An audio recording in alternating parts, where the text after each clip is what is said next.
mayor amplitud para el tratamiento de estos temas y que se vea de parte de ellos también que de algún modo han cedido en sus posiciones y que no pretenden imponer lo que ellos están proponiendo, ¿no? Son propuestas que tienen que ser valoradas, discutidas, analizadas, ¿no es cierto? A profundidad, inclusive desde el punto de vista técnico, para ver si son viables o no. Ningún sector social del país puede imponer su agenda por sobre la agenda gubernamental que finalmente tiene la legitimidad democrática de origen, ¿no? Usted habrá escuchado, sin duda, que uno de los temas más importantes de los que se habla en el derecho constitucional es la legitimidad democrática de origen, dada por el voto, ¿no? Nos guste o no, el gobierno del presidente Lasso llegó por el voto popular y de algún modo eso le da la legitimidad para tomar decisiones, ¿sí? El gobierno central creo que inclusive demostró demasiada debilidad al hacer tantas concesiones. Y creo que es momento de que la dirigencia indígena haga lo propio, también ceda, porque un diálogo en donde no hay mutua concesión definitivamente no fluye. Entonces, ojalá que, por ejemplo, en el tema de control de precios analice desde el punto de vista técnico, ¿sí? Hay algunos reparos técnicos al control de precios, inclusive eso puede afectar de algún modo la competencia. Hay criterios técnicos que alertan de eso. Entonces, ojalá que exista una buena valoración técnica y que no solamente se tomen las decisiones en beneficio de un determinado grupo en lugar de buscar el beneficio del país. En un país con sistema democrático como es Ecuador, ¿cuáles deberían ser los alcances y también cuáles los límites de un gobierno democráticamente elegido y aquellos también de la protesta social? Bueno, la socialización de las propuestas antes de tomar las decisiones es indispensable, ¿no? En un régimen democrático, las propuestas no se tienen que, o más bien dicho, las decisiones no se tienen que tomar sin escuchar antes a los distintos grupos sociales, sobre todo que pueden recibir el impacto de ciertas medidas, ¿sí? Por eso es que yo creo que una de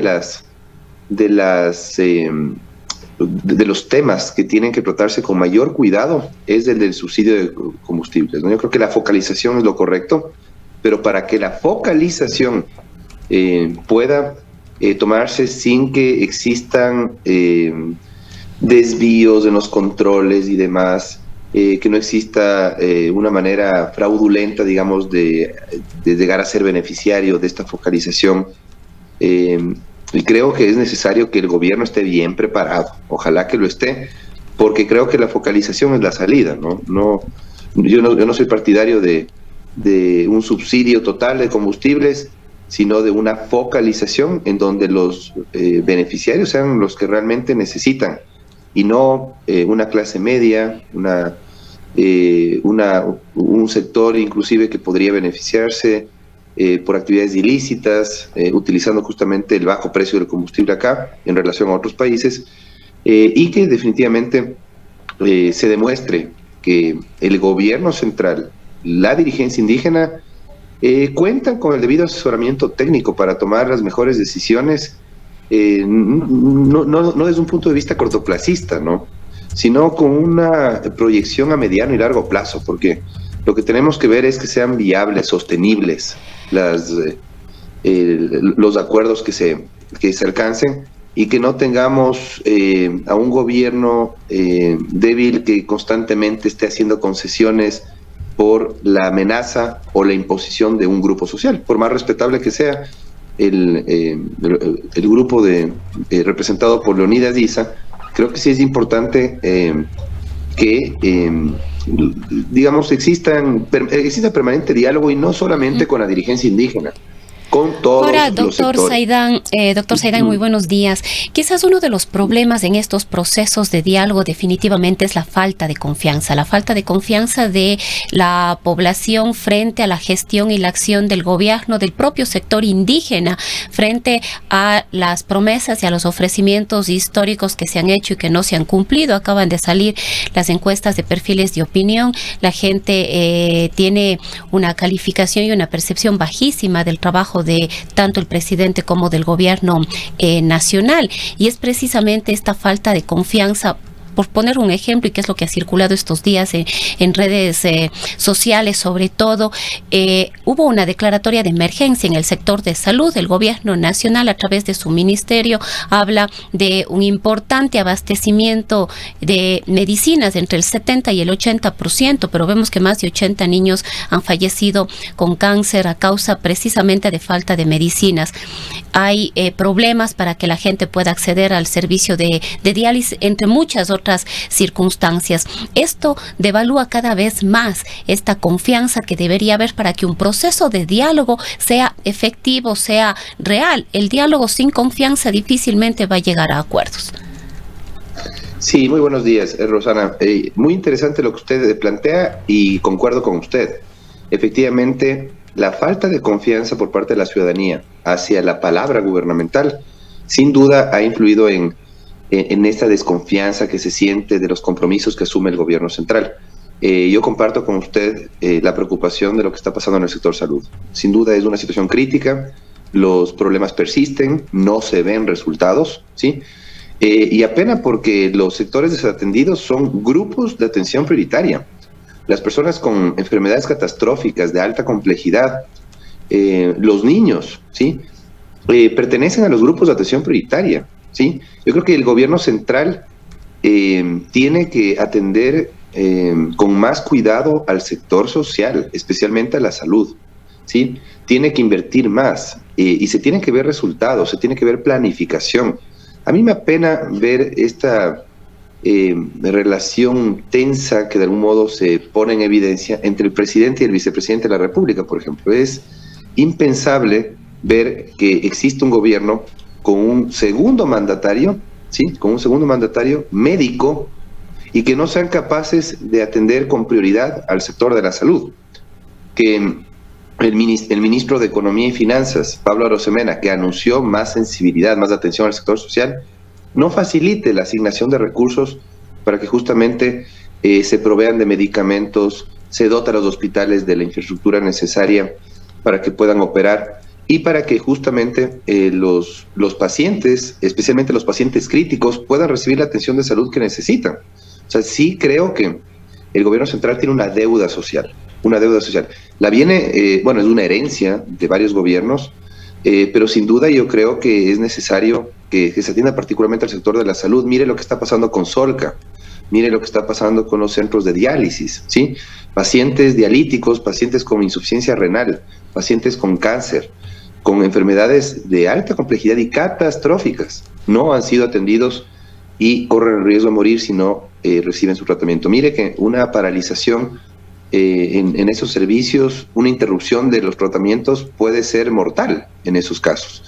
Y el gobierno creo que tiene que mostrar más sensibilidad en el ámbito social y particularmente con la salud. Me parece que en eso sí tienen toda la razón, no solamente los indígenas, sino los representantes de los familiares, los representantes de los pacientes que no han recibido atención médica.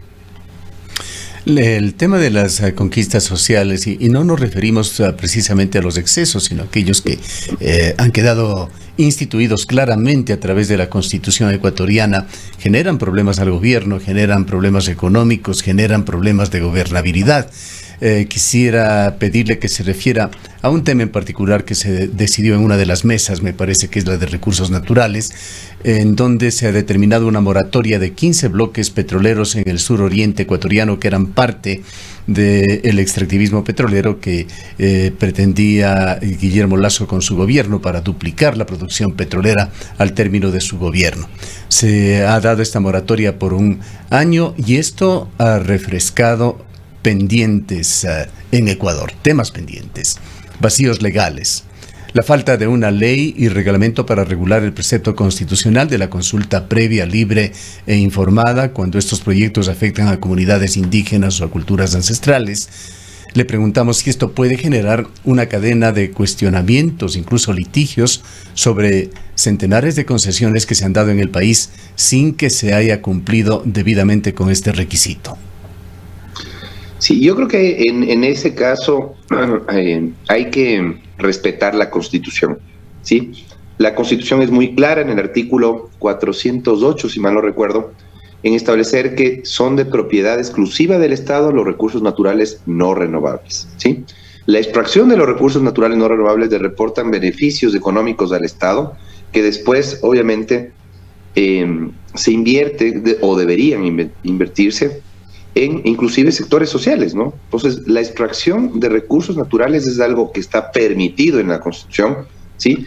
Por lo que exageradas pretensiones en el ámbito de la industria petrolera y minera, me parece que podrían caer en el irrespeto a la Constitución, ¿sí? Y en el irrespeto de contratos suscritos con compañías petroleras que obviamente al no poder extraer el recurso, al no poder generar las ganancias luego de haber hecho una inversión en un proyecto petrolero, esperaban las compañías, ¿no? Entonces ellos pueden reclamar, pueden demandarnos en tribunales internacionales y eso va a salir más costoso al país. Dejamos de percibir las ganancias por la extracción de recursos, el porcentaje que obviamente queda aquí en el país, luego de la suscripción del contrato de participación que se suscribe con las compañías petroleras, y además la situación se agrava por una posible demanda posterior que puede entablar la compañía petrolera. Entonces hay que tomarlo con pinzas a eso, ¿sí?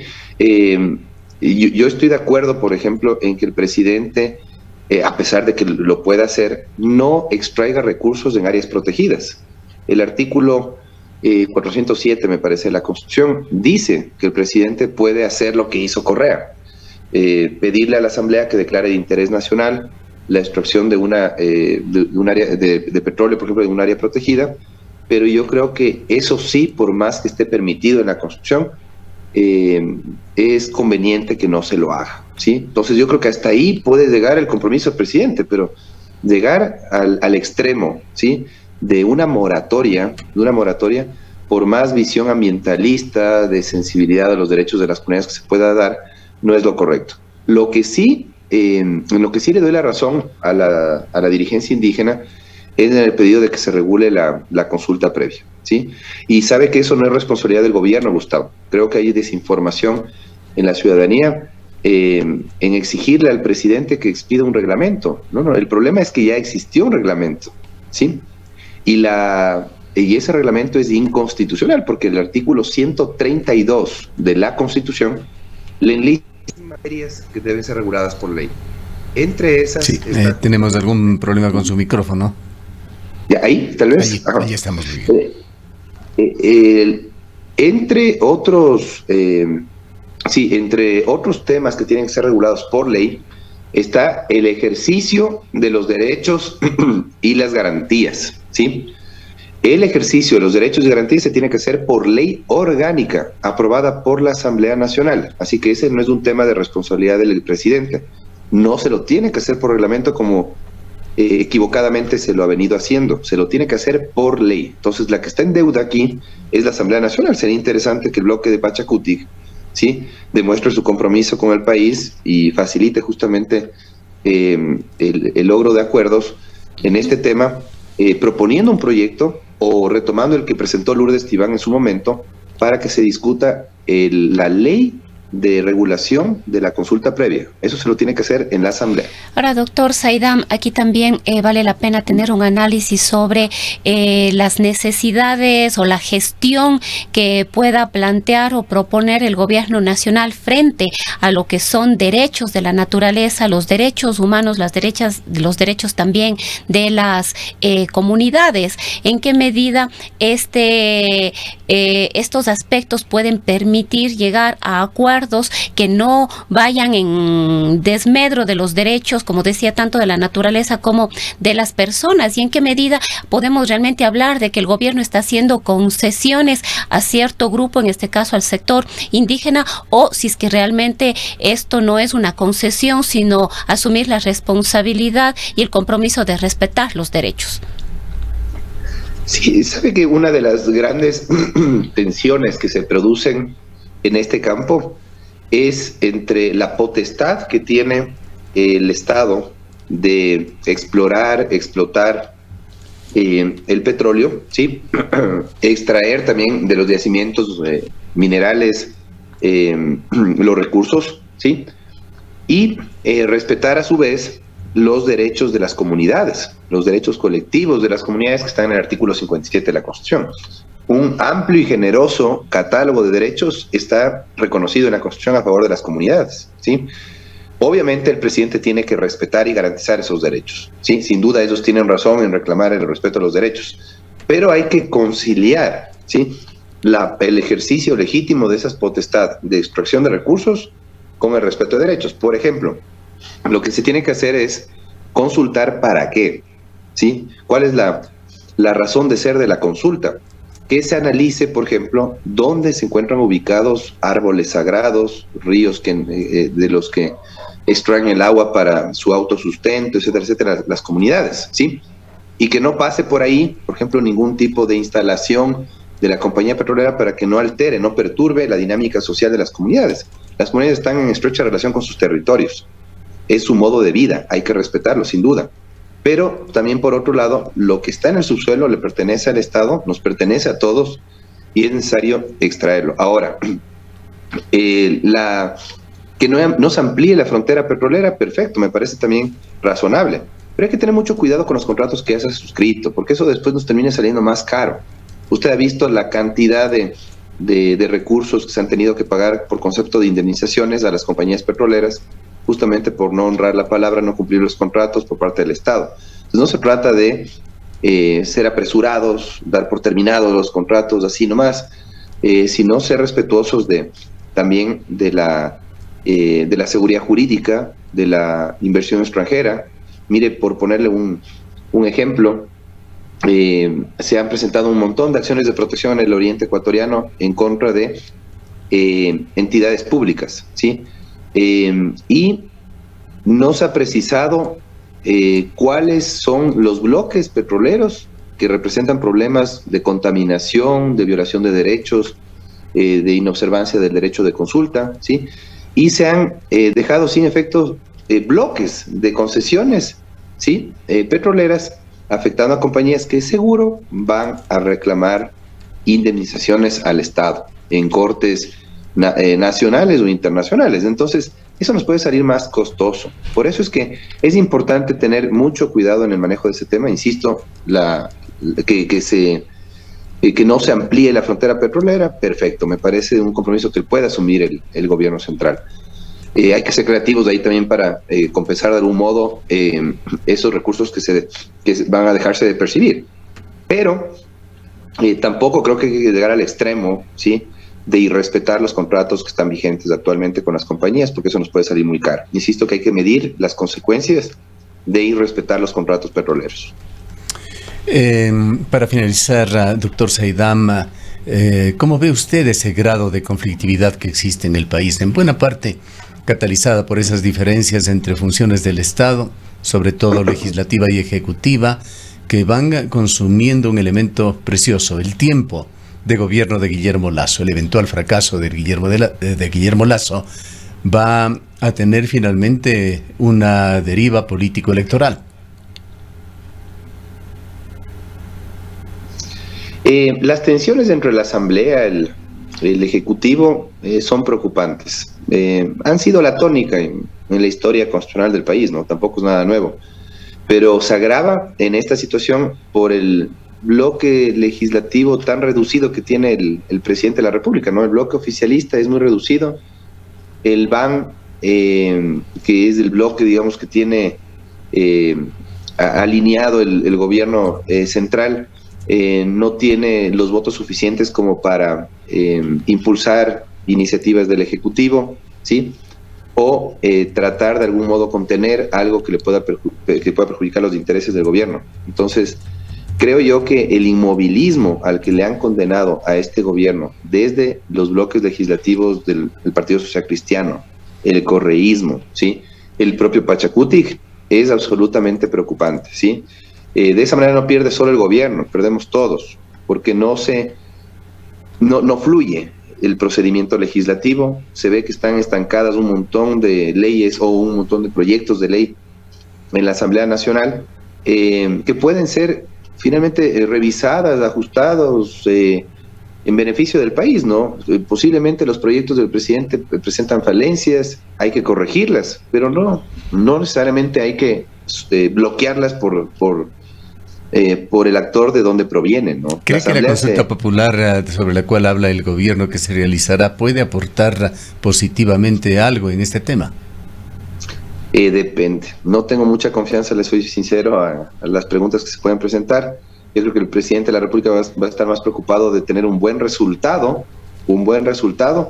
y puede caer en proponer cuestiones obvias, ¿no? Cuestiones obvias para los que ni siquiera se necesite consulta popular, ¿no?